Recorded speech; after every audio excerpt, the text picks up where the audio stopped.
শেষ হয়েও শেষ হলো না, আবারও মোহাম্মদ সাইফুদ্দিনের কপাল খুলল।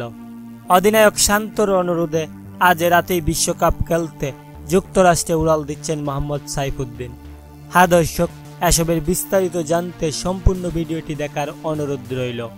টি-20 বিশ্বকাপের প্রাথমিক দলে সাইফুদ্দিন থাকলেও পরে নানা কারণ দেখিয়ে সাইফুদ্দিনকে মূল স্কোয়াডে থেকে বাদ দিয়েছে বিসিবি।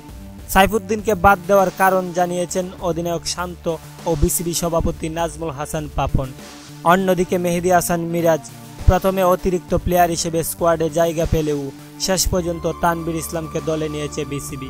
সম্প্রতি ইউটিউবে একটি ভিডিও পাশ হয়েছে, অধিনায়ক শান্তর চাওয়াতে নাকি মোহাম্মদ সাইফুদ্দিন বিশ্বকাপ খেলতে যুক্তরাষ্ট্রে উড়াল দিচ্ছেন। এদিকে সবাই মনে করছেন বিশ্বকাপের স্কোয়াডে সাইফুদ্দিনের জায়গা হলে অন্যদিকে কপাল পুড়তে পারে তানজিম হাসান সাকিবের। তো দর্শক, টি-20 বিশ্বকাপে মোহাম্মদ সাইফুদ্দিনকে দেখে আপনাদের কাছে কেমন লেগেছে তা অবশ্যই কমেন্ট করে জানাবেন। ধন্যবাদ সবাইকে।